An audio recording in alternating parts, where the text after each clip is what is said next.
I'm the deputy head of Science, Technology and Society unit, which is really something special for universities of technology because it's a group of about 20 social scientists. So we are referring to technology from a social science point of view, which is technology assessment, which has to do, of course, with sustainability, but also with demanding aspects of artificial intelligence and what it does do with our society. So that's our job at STS unit at TU Graz, and I'm personally focusing on sustainability. And the last years, one of my focuses is companies on their way to net zero. And I must say, almost all companies, not worldwide, but at least in Europe, are on their way to net zero. Some of them are very, very quick.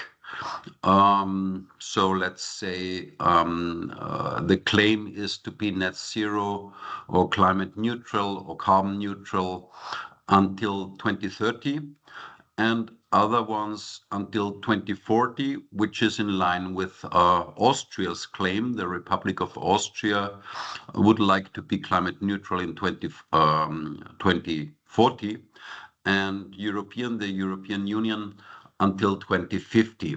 So as we can see, it's more a question of how long it will last, that way to net zero.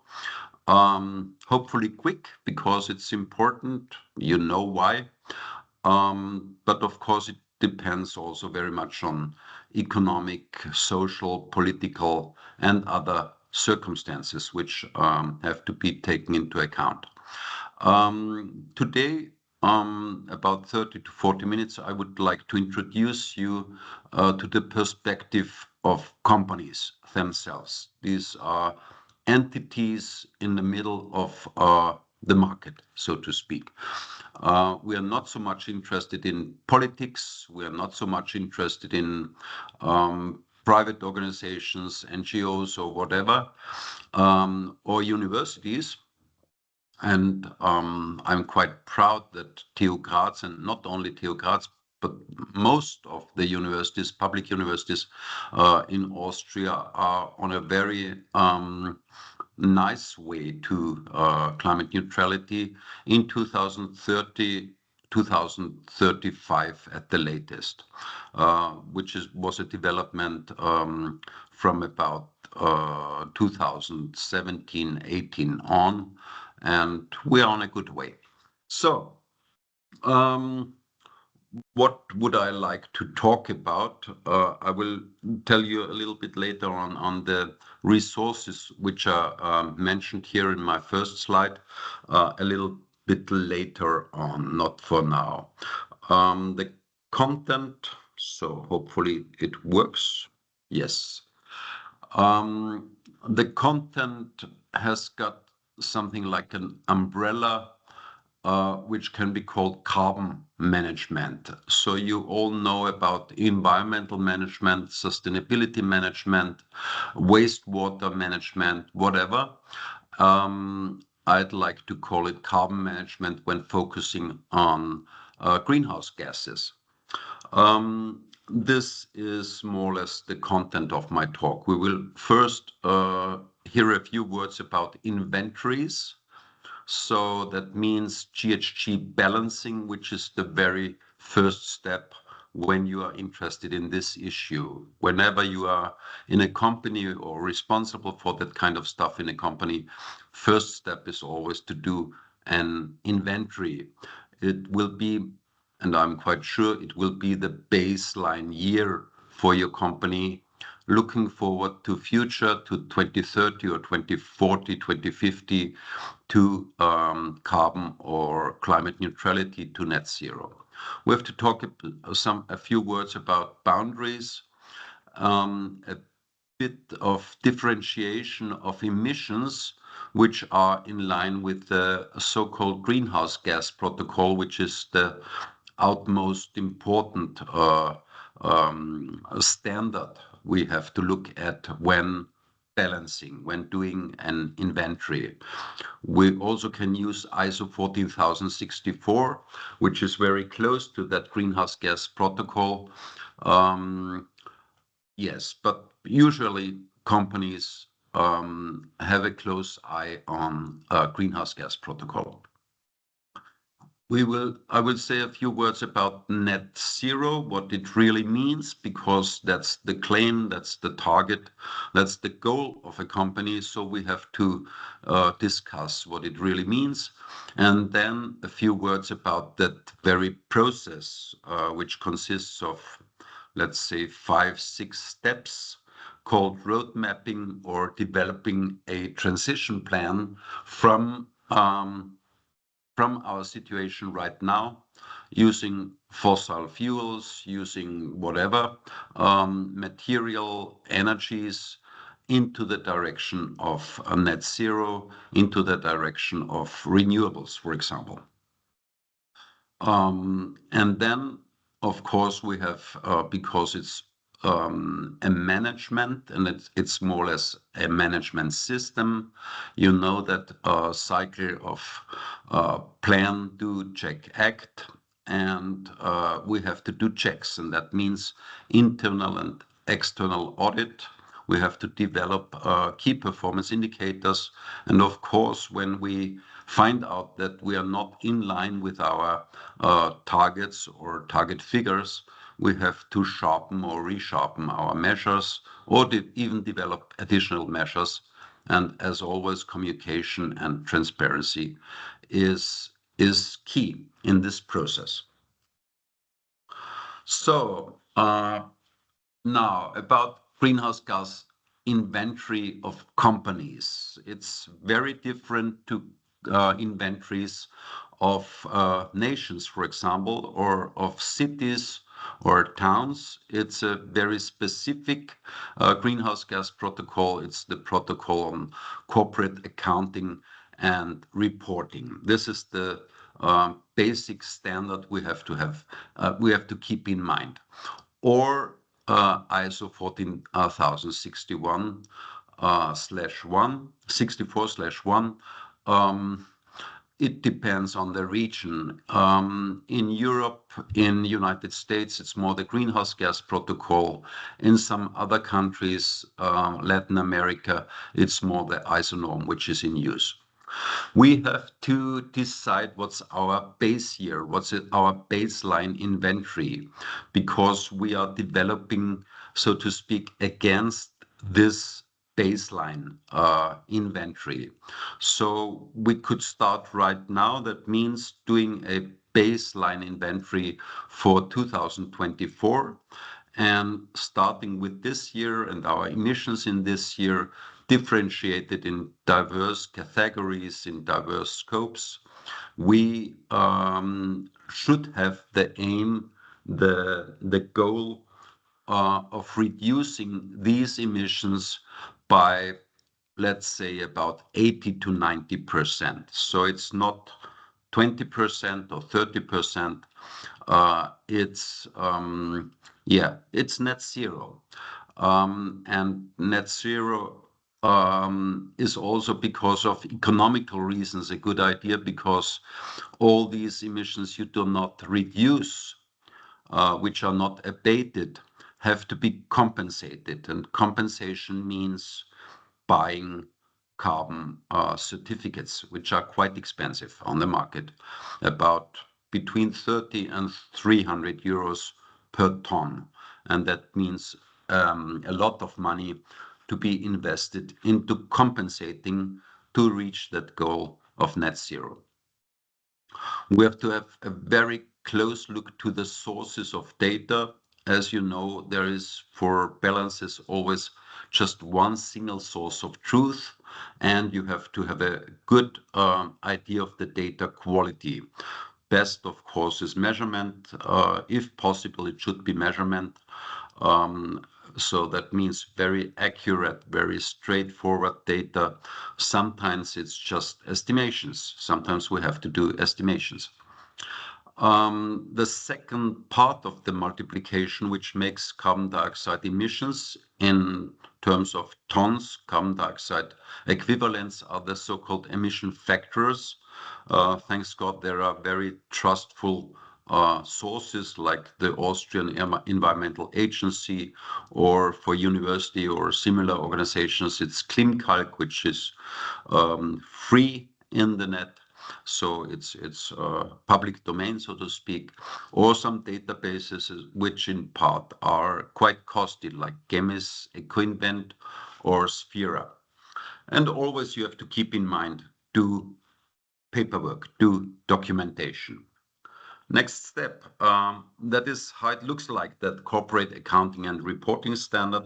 This is how ClimCalc is looking like. It's just tons of figures, of numbers. In this case, it's about emission factors, for example, delivered to or by the Austrian Environmental Agency and to be used by everybody. So it's really free, and this is quite a nice service that we have, that data from Umweltbundesamt, from the Austrian Environmental Agency, because these are really emission factors you can trust in. So next step, boundaries. You have to know exactly where your boundaries are. What is exactly your company? Sometimes it's very simple. Employees, square meters, buildings, and sometimes it's very complicated. You can imagine that that integrated situation of many or some companies makes it quite complicated to do that boundary work. Approaches to this boundary work are, of course, ownership, which means operative control, or financial control, so financial ownership, or, which is close to the second one, shareholder approach. So there are different approaches recommended by the Greenhouse Gas Protocol. You have to choose, and you have to do it always the same way. Don't change your boundaries, because that brings your key performance indicators out of order. And that means this is a very, very important decision, where the boundaries of your company are. If you wonder what to look at, my approach to this question is always follow the money.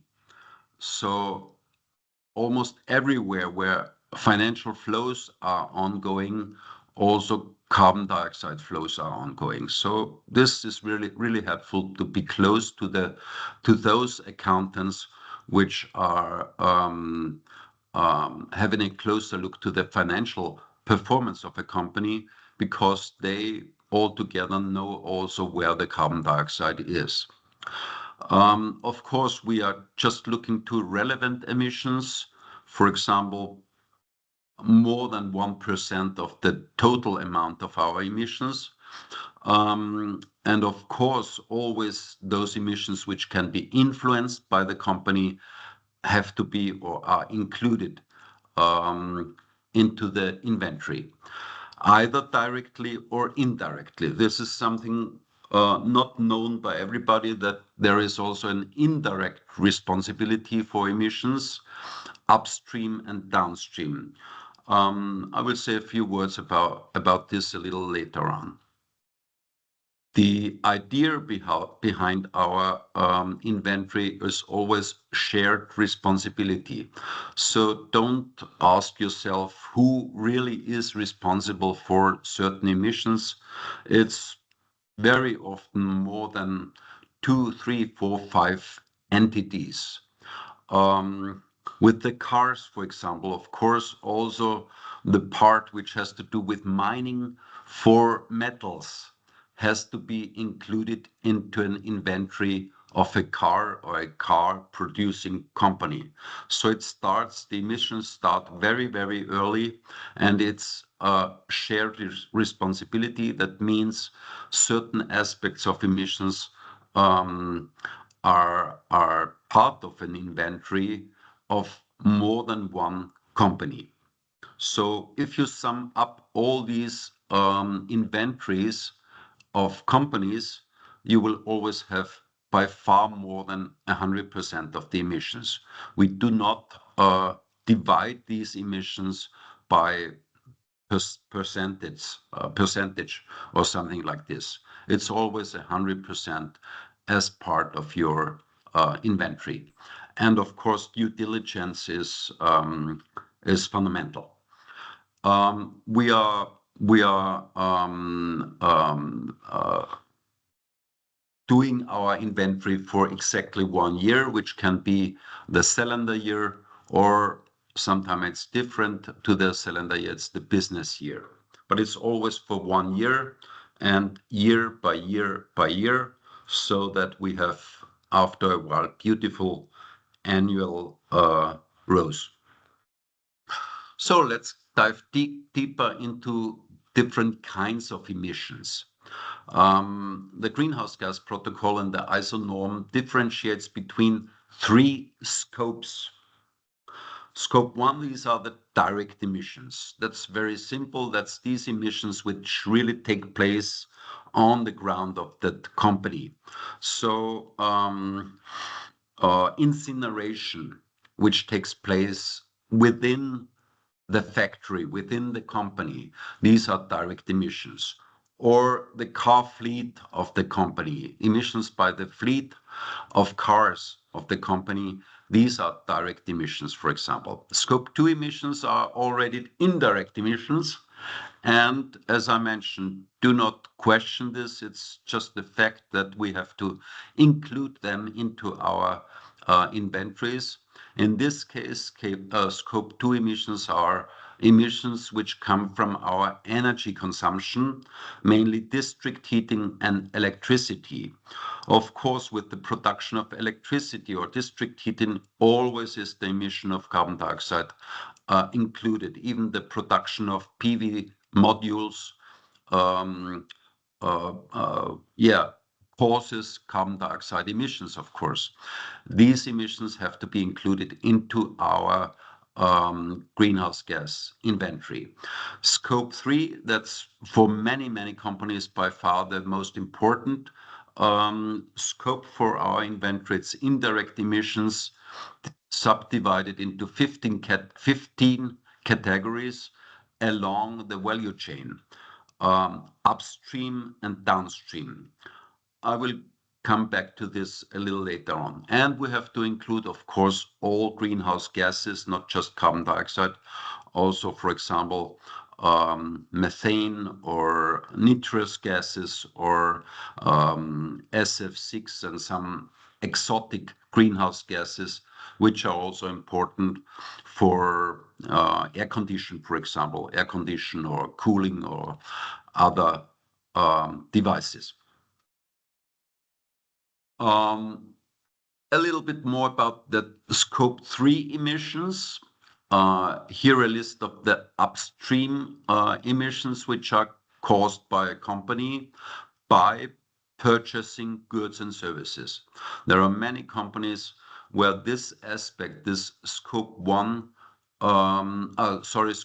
one, is by far the most important source of carbon dioxide. It's the purchased goods and services.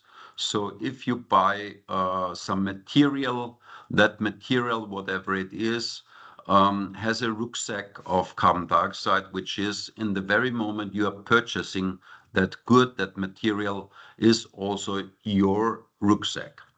Capital goods, of course, the machinery you are buying, you are purchasing, you are using in your factory, in your company, is also to be included into the carbon dioxide inventory. Then we have fuel and energy related activities which take place very much upstream. Think of drilling for gas or oil. These upstream emissions are not included in Scope 1 and 2. That means not included into the incineration of fuel, for example, or the incineration within district heating facilities. but it's the emissions at the borehole, for example, or with the pipelines, which are used to bring these kinds of energy to us. Then it's upstream transportation and distribution and waste generated in the operations. So you see how precise we have to do our accounting, how precise our data have to be and have to be developed, because of course we some at the moment do not a word about upstream transportation, so all these deliverances which take place, but we have to do some research with our contractors, with our suppliers. Um, there is a constant information flow needed from companies upstream to us when we are developing an inventory for our company. Next aspects of greenhouse gas emissions, scope 3.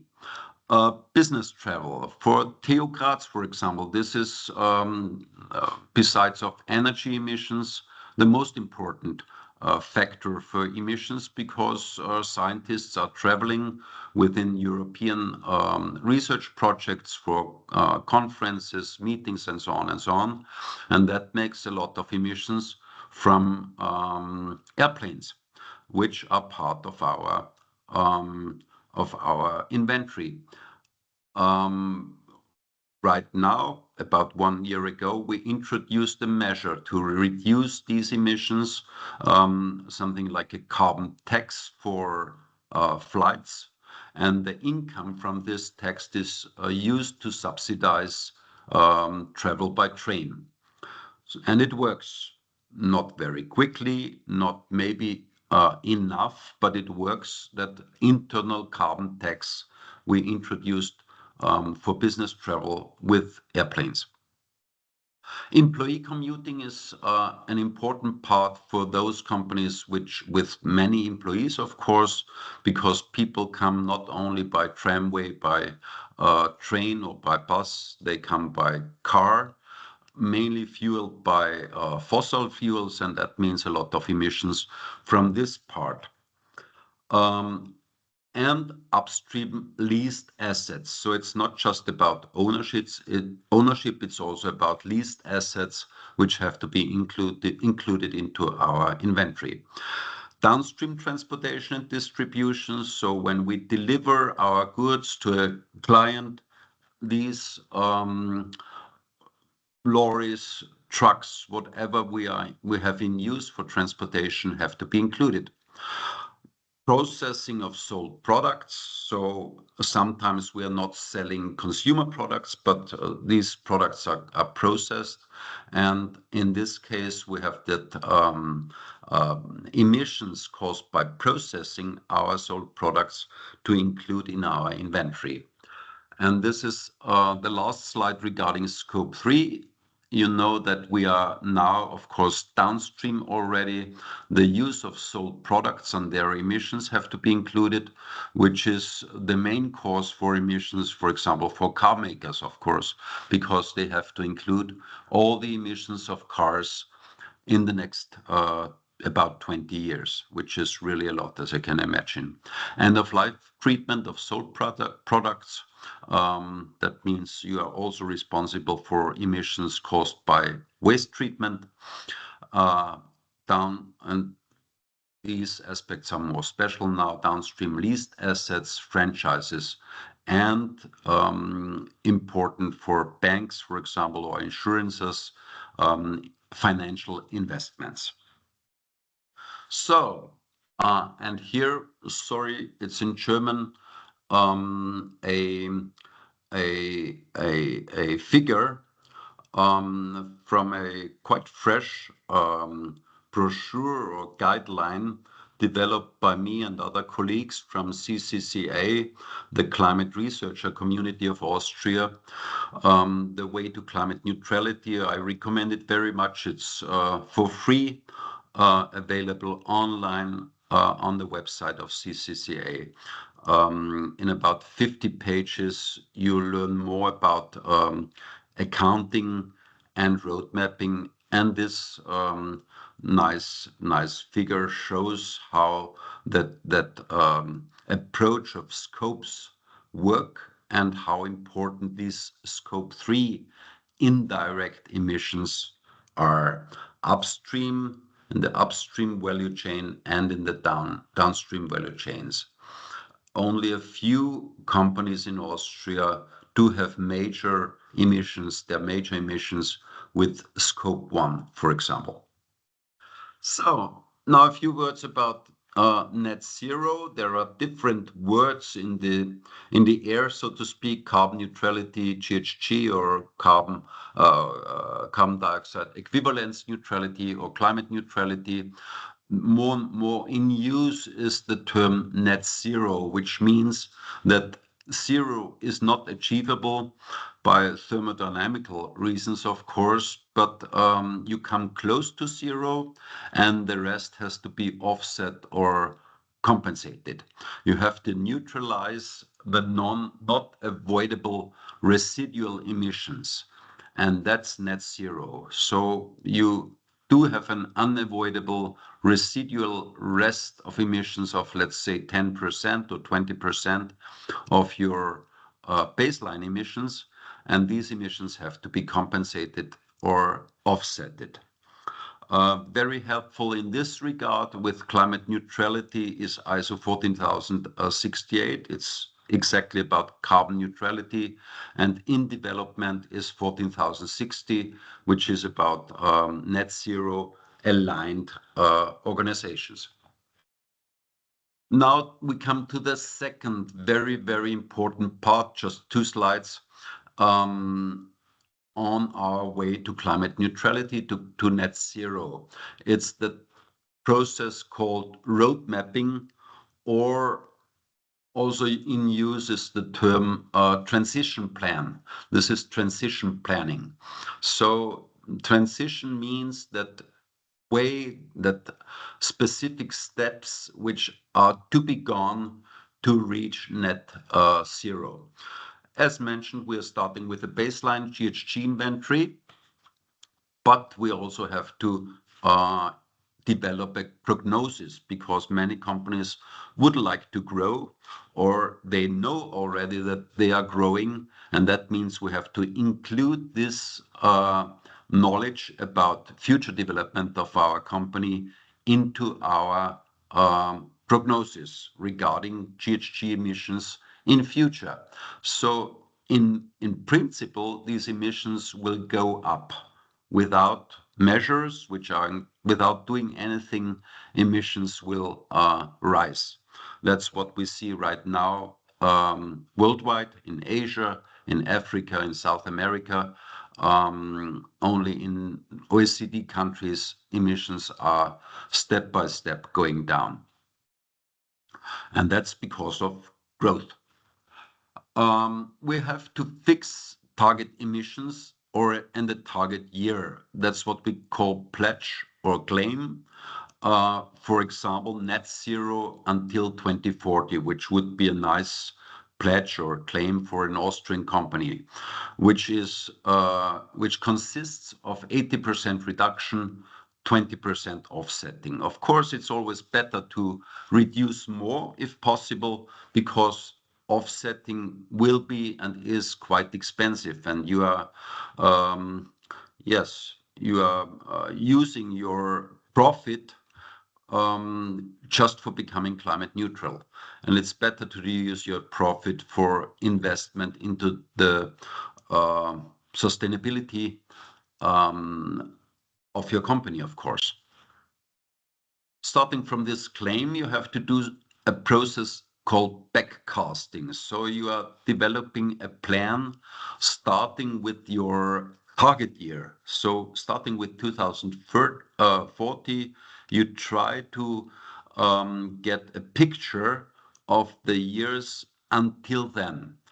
And starting with 2030, 2014, that means you have to know more about the year 2035 or 2030, because these are the major steps until 2040. You know that process already from European Union, and that target setting for the year 2030, 2035. And now, just a few weeks ago, we do have a target for target emissions for 2040. In 2050, European Union decided to be net zero. That backcasting has to take place in general, thinking of European Union, but also, of course, in all categories and subcategories of emissions. So district heating, natural gas, electricity, mobility, whatever. All scopes and subscopes have to be included into that backcasting, because this is obvious. This is the roadmap. This is the road to net zero, which you are developing. And this is one aspect of utmost importance. In interaction with this backcasting, you define interim and sub-targets. Interim means from now 25 to 40, and sub-targets means targets in certain categories, subcategories, scopes and subscopes, accompanied by, it's a more or less parallel process, forecasts regarding the impact of measures and emission factors. Emission factors are developing.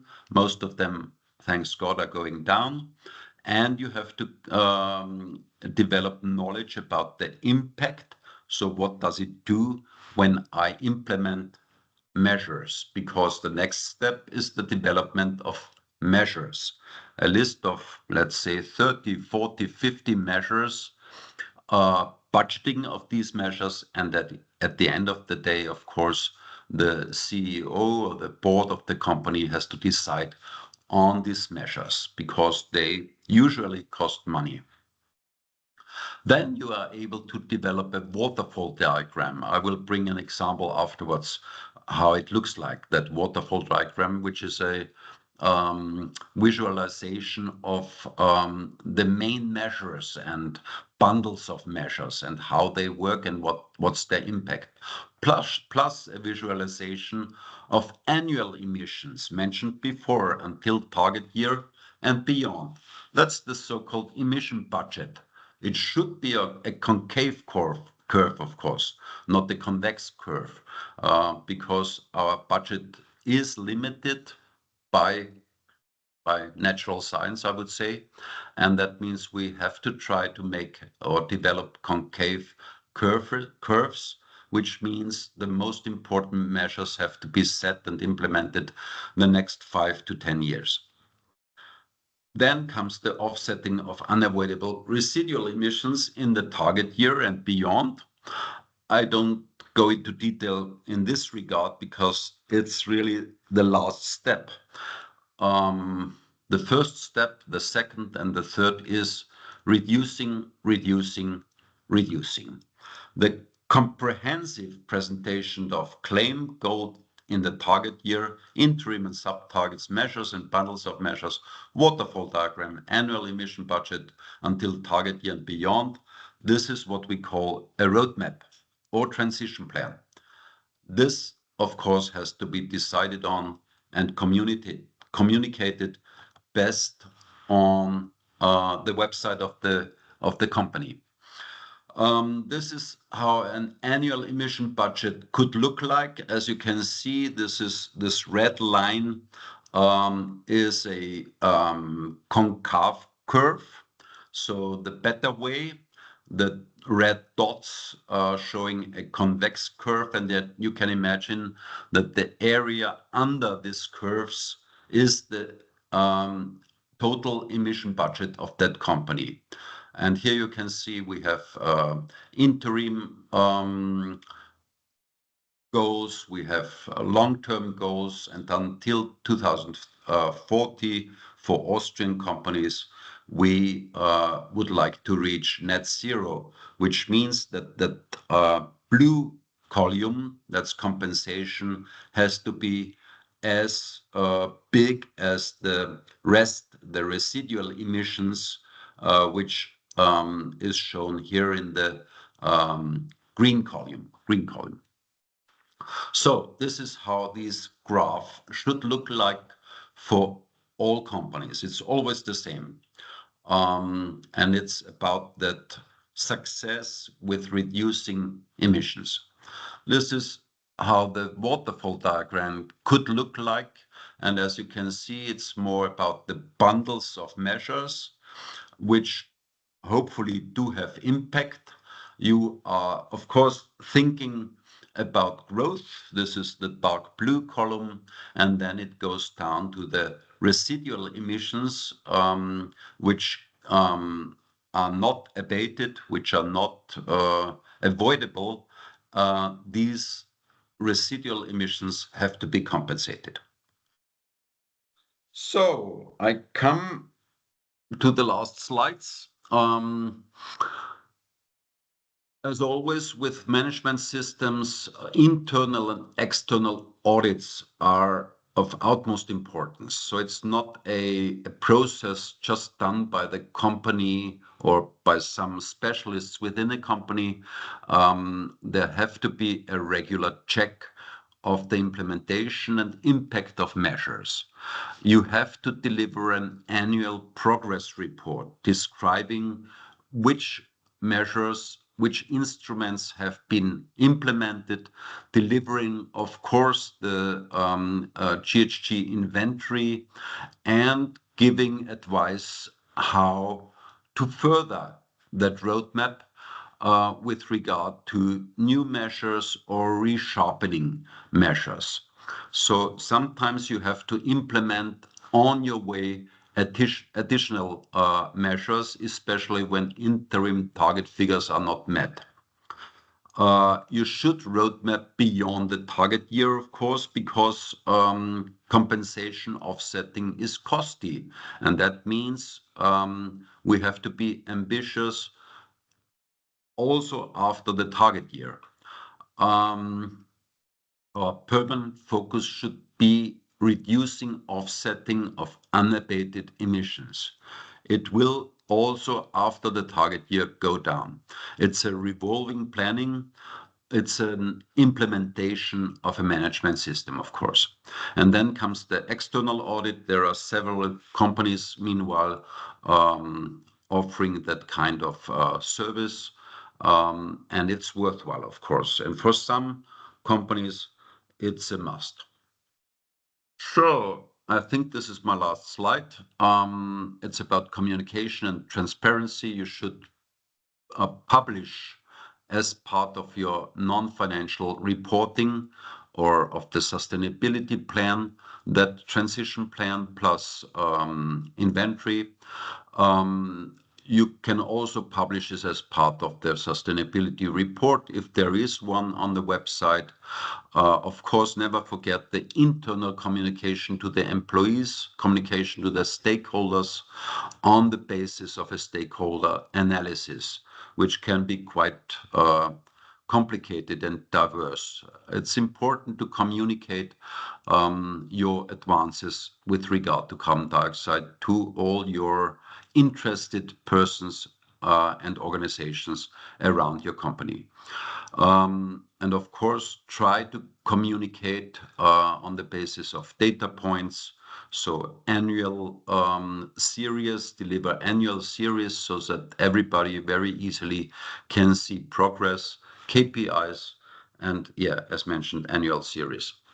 So some further information, of course, you can contact me if there are questions emerging.